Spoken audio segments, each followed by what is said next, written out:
Evan Hamling, first team all preseason Summit League, first team all Summit last year. North Dakota State is picked second in the preseason poll. You see those come out today, and what are your initial reactions? It's a great position to be, obviously, but we need to be at 1 at the end of the year, and I think that's all our main goals, and we're really reaching for that every single day in practice. Last year ended here in Sioux Falls in a way that you guys didn't want it to.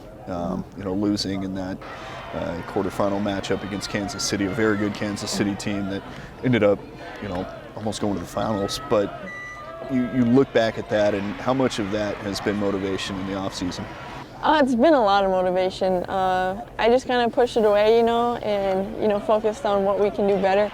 So just as a team and the people that are returning, they know, hey, that's not how we want to go out. And we've been, like I said, working for that every day and sticking together as a team and just really emphasizing each and every one of our principles that we work on every day.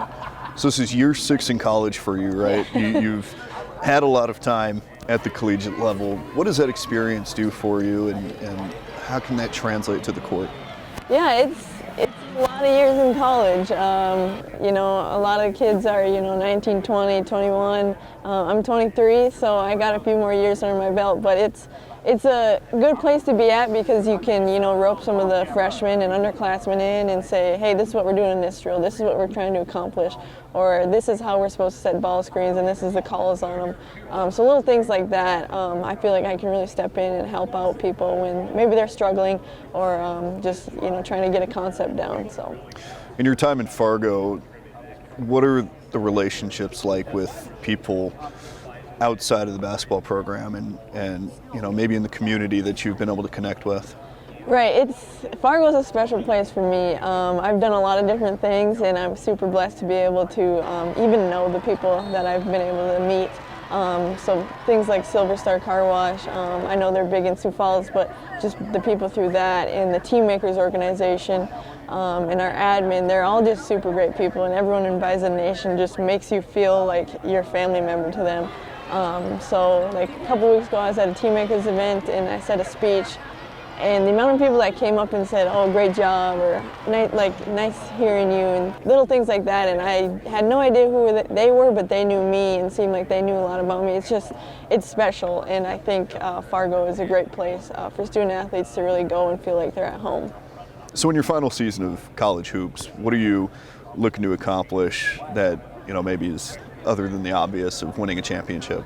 Right, yeah, I think just creating memories with my team. My sister's a freshman on the team, so that's something special that I'll cherish forever. And just spending time with my teammates and coaches. All those guys are my best friends, and I know we have a relationship that will last a lifetime. So just really cherishing every moment that we get to spend on the court, traveling and in the practice gym, just living it up and playing hard my last year. Did you have to recruit your sister a little bit? Say, hey, come on, you can play with me. I kind of stayed out of it a little bit. My parents might have been like, hey, go play with your sister, but she got recruited at a young age and she committed younger. So, she loves it there, and I'm happy for her.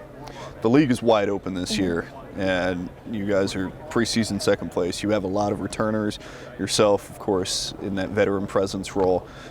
What do you have any predictions for the season? I know that it is such a long way away to March when we're back here in the Premier Center, but it seems like anything could happen at this point. Yeah, I think, like you said, anything can happen, and we're long, we're athletic, we're a young team that likes to play fast, so just playing with our hearts out and executing when we need to execute is really gonna, set us free. And we got, like you said, veterans coming back, but we got a lot of freshmen coming in, and they don't act like freshmen, so that's a plus for us. And, just keeping your heads on straight the whole time, and when it comes March, hey, you gotta play with your heart out. Are there any of those freshmen that we're gonna look back in 5 months or so and say, hey, they had a really good season? Yeah, I think a lot of them actually will get some time on the court and, play some roles for us. So maybe there will be a few that you say, hey, they're the real deal.